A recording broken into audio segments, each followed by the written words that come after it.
Backpack का बहुत नीचे तो वैसे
Chief Minister ng Leidak ko, Chokong Chipanindiging Channang, na pinangando, na si Alang Litumahin, na si Lunjer Bakparju Kondomlo, na si उद्घाटन हुए।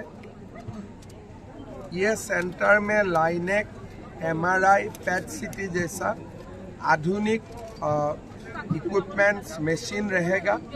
लोगों को गुवाहाटी या कलकत्ता जाने का ज़रूरत नहीं होगा कैंसर ट्रीटमेंट के लिए। एक नया फ्लाईओवर का भी उद्घाटन हुआ और असम का सेकेंड सैनिक स्कूल निर्माण के लिए भी कार्बी आंगलॉन्ग में आज हम लोग शिलान्यास किया। कार्बी आंगलों जिला के लिए आज एक बहुत बड़ा दिन है। मैं कार्बी आंगलों वासियों को बहुत बहुत धन्यवाद और अभिनंदन देता हूँ। 13 तारीख को प्रधानमंत्री आएगा। प्रधानमंत्री जी का कार्यक्रम है, कल मैं गुवाहाटी में बोल चुका हूँ, पूरा डिटेल्स। স্যার ক্যান্সার হসপিটাললৈ প্রতিবাদ করা বিষয় কি স্যার? কার্বি আংলং অর্গানাইজেশনে প্রতিবাদ করা হয়তো যদি থার্ড গ্রেড আৰু ফ'ৰ্থ গ্ৰেড প্ৰতিবাদ যেতিয়া পাহৰিব তেতিয়া ডেভেলপমেণ্ট হ'ব। থাৰ্ড গ্ৰেড ফ'ৰ্থ গ্ৰেড লাগে নে কেঞ্চাৰ ট্ৰিটমেণ্ট লাগে? যদি আন্দোলন কৰে ইয়াৰ পৰা ভাগি যাব। গতিকে আমি যেনেকৈ অসমত আন্দোলন বন্ধ কৰিছোঁ, কাৰ্বি আংলঙতো এই বস্তুটো বন্ধ হ'ব লাগিব। কাৰ্বি আংলঙত মেডিকেল কলেজ হৈছে, ইয়াত ডাক্তৰ হ'ব লাগে, নাৰ্ছ হ'ব লাগে, ইয়াতেতো ইয়াৰ মানুহে কাম কৰিব। কিন্তু যদি এইবিলাক হৈছে লেফটিছ ইছ্যু, কিবা এটা ভাল কাম হ'লে তাত বেলেগ এটা পাক লগাই দিয়ে।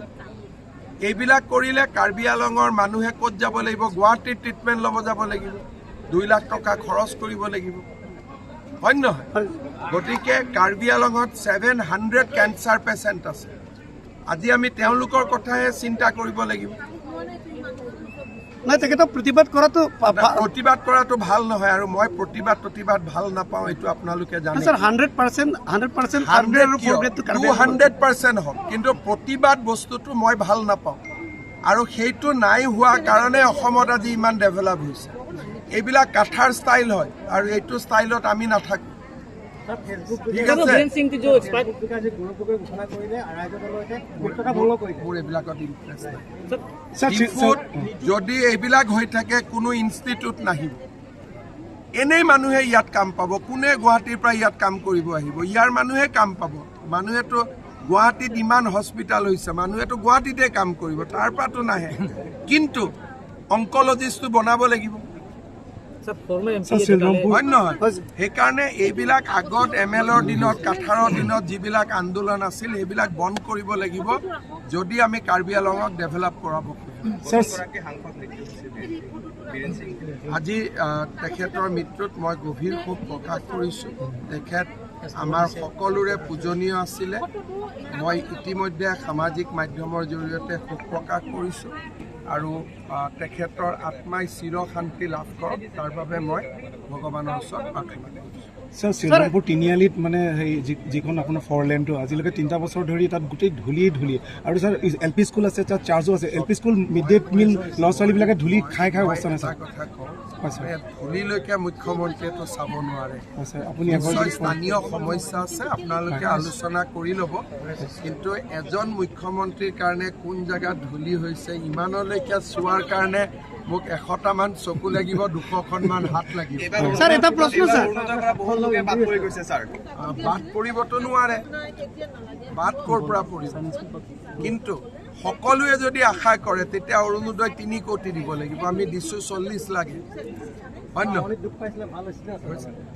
স্যার এটা অসমত জনসংখ্যা আছে 3,30,00,000 লাখ, অৰুণোদয় দিছোঁ 40 লাখ। গতিকে 2 কোটি 3 কোটি 10 লাখ বাদ পৰিছে, 3 কোটি লাখ। প্ৰাৰ্থিত্ব একো নাই, আমাৰ চব 17 তাৰিখে হৈ যাব। স্যাৰ এটা প্ৰশ্ন স্যাৰ এটা প্ৰশ্ন। কাৰ্বি আংলঙত চব মুখে একে, মুখৰ ভিতৰত নতুন পুৰণা কৰে, তেতিয়াহ'লে পুৰণা মানুহবিলাকৰ কি হ'ব? গতিকে নতুন পুৰণা মিলিয়ে সমাজ এখন হয়, তেনেকৈ সমাজ হ'ব, হয় নহয়? স্যার জুবিন গাৰ্ডৰ এটা স্যাৰ ভিডিঅ' মাধ্যমত দেখা পোৱা জুবিন গাৰ্ডৰ ন্যায় নিদিয়ালৈকে আমি নাথাকো বুলি কোৰ্টক ক'ব লাগিব না। আমি ন্যায় কোনে দিয়ে? ন্যায় কোৰ্টে দিয়ে, আৰু কোৰ্টেতো ইলেকশ্যন নেখেলে। স্যাৰ আপুনি মই কৈছোঁ কি, ন্যায় কোনে দিয়ে? কোৰ্টে দিয়ে। কোৰ্টেতো ইলেকশ্যন নেখেলে, কোৰ্টত আৰ্গুমেণ্ট হয়। গতিকে যিসকলে ন্যায় বিচাৰে তেওঁলোকে আদালতত গৈ উকিল লগাব লাগে, আৰু আদালতত ভাল আৰ্গুমেণ্ট কৰাব লাগে। আমিও কৰাই আছোঁ, কিন্তু ন্যায় নহ'লে ভোট নিদিওঁ। এতিয়া জাজেতো ইলেকশ্যনে নেখেলে, জাজে ইলেকশ্যন খেলে নেকি কোনো? গতিকে জাজকতো ভোটেই নালাগে। গতিকে এইটো ইছ্যু, ইলেকশ্যন আৰু ন্যায় বেলেগ বস্তু। ইলেকশ্যনটো আমিহে খেলিম, কিন্তু আমিতো ন্যায় দিয়াৰ মালিক নহয়। ন্যায় দিয়াৰ মালিক হ'ল জাজ, আৰু জাজে ইলেকশ্যন নেখেলে। জাজে ইলেকশ্যন খেলিলেতো ময়ে প্ৰথম ভাল পালোঁ এতিয়া জাজে উল্টাই আমাৰ লগত মিলা মিছা কৰি থাকিব লাগিল মানে এতিয়া পৰীক্ষা দিছে ৰিজাল্ট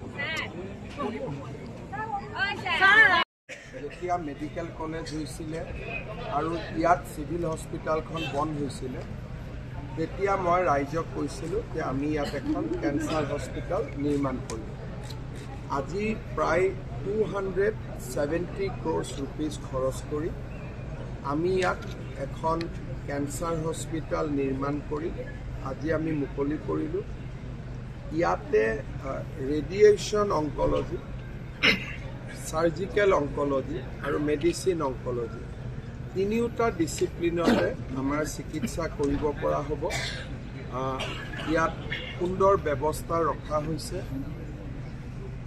ৰেডিয়েশ্যন থেৰাপিৰ কাৰণে লাইনেক মেচিনৰ পৰা আৰম্ভ কৰি MRI লৈকে সকলো সুবিধা থাকিব আৰু আমি চেষ্টা কৰিম যে কেঞ্চাৰৰ চিকিৎসাৰ বিশেষভাৱে ফ'কাছ ৰাখি ইয়াতে এখন BSc নাৰ্ছিং ইনষ্টিটিউট এখনো একেলগে আৰম্ভ কৰাৰ কেতিয়া কৰিব স্যাৰ চেষ্টা আমি এই বছৰতে আমি কৰিম আৰু গোটেই অসমতে আমাৰ কেঞ্চাৰ হস্পিটেল 17খন নিৰ্মাণৰ কথা আমি কৈছিলোঁ অহা 15 তাৰিখে আমি গোলাঘাট আৰু তিনিচুকীয়াৰো কেঞ্চাৰ হস্পিটেল আমি মুকলি কৰিম আৰু চাওঁতে চাওঁতে অসমত 12খন কেঞ্চাৰ হস্পিটেল আমি সম্পূৰ্ণ কৰিব পাৰিলোঁ আৰু 5খন কেঞ্চাৰ হস্পিটেলৰ নিৰ্মাণৰ কাম বিভিন্ন পৰ্যায়ত চলি আছে কেঞ্চাৰ চিকিৎসাৰ ক্ষেত্ৰত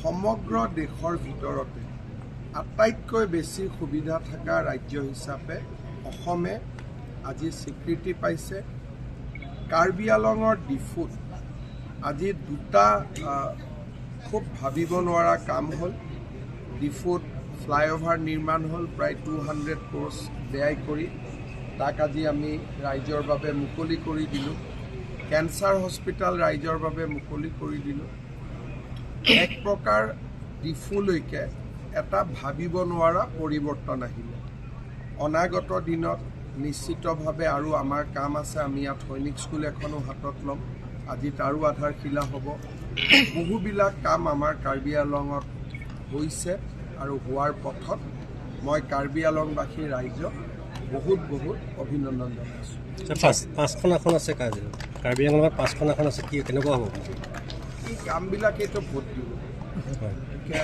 আৰু বেলেগ কৰি ইলেকশ্যন কেম্পেইন কৰিব নালাগে আজিৰ পৰা যিমান মানুহে ফ্লাইঅভাৰ দি গাড়ী চলাব সকলোৱেতো গম পাব যে কোনখন চৰকাৰক ভোট দিব লাগে ইয়াত আহিবৰ বাবে মই প্ৰেয়াৰ নকৰোঁ ইয়াত দূৰৰ পৰাই চাব লাগে ইয়াত নাহাটোৱে ভাল ভগৱানক খাতিৰ কিন্তু অন্ততঃ এতিয়াৰ পৰা ৰেডিয়েশ্যন ল'বৰ কাৰণে গুৱাহাটী মুম্বাই যোৱাৰ পেচেণ্টসকলৰ প্ৰয়োজন নাই ইয়াতে ল'ব পাৰিব আৰু কামেই পৰিচয় হৈ পৰিছে আজি বেলেগ পৰিচয় কোনো প্ৰয়োজন নাই sir Karbi welfare autonomous council এইটো পূৰ্ণ পৰ্যায়ত কেতিয়া গঠন হ'ব কাৰ্বি ৱেলফেয়াৰ অট'নমাছ কাউন্সিল এইটো মই নটিফাই 15 তাৰিখৰ আগতে কৰি দিব খুজি আছোঁ আজি বা কালি বহি কৰিব ইলেকশ্যনৰ আগত হ'বনে স্যাৰ হৈ যাব ছাৰ অসমৰ কংগ্ৰেছে ইতিমধ্যে প্ৰথমখন লিষ্ট তেওঁলোকে প্ৰকাশ কৰিলে কিন্তু বিজেপিয়ে এতিয়ালৈকে প্ৰকাশ কৰা কেতিয়া 17 তাৰিখে 17 তাৰিখে কাৰ্বি আংলঙত 5খন সমষ্টিত নতুন মুখ কেইখন আহি গৈছে ক'ব পৰাটো নাযায় কিন্তু ডেফিনেটলি চিট বাঢ়িছে যেতিয়া নতুন মুখটো আহিবই এজিপিৰ সৈতে কেতিয়া হ'ব এজিপিৰ সৈতে হৈ গ'ল কেতিয়া ডিক্লেয়াৰ কৰিব আসন এইটো 17 তাৰিখে আমাৰ পাৰ্লিয়ামেণ্টাৰী বৰ্ডত হ'ব এজিপিৰ সৈতে আলোচনা নাই আৰু সম্পূৰ্ণ ধন্যবাদ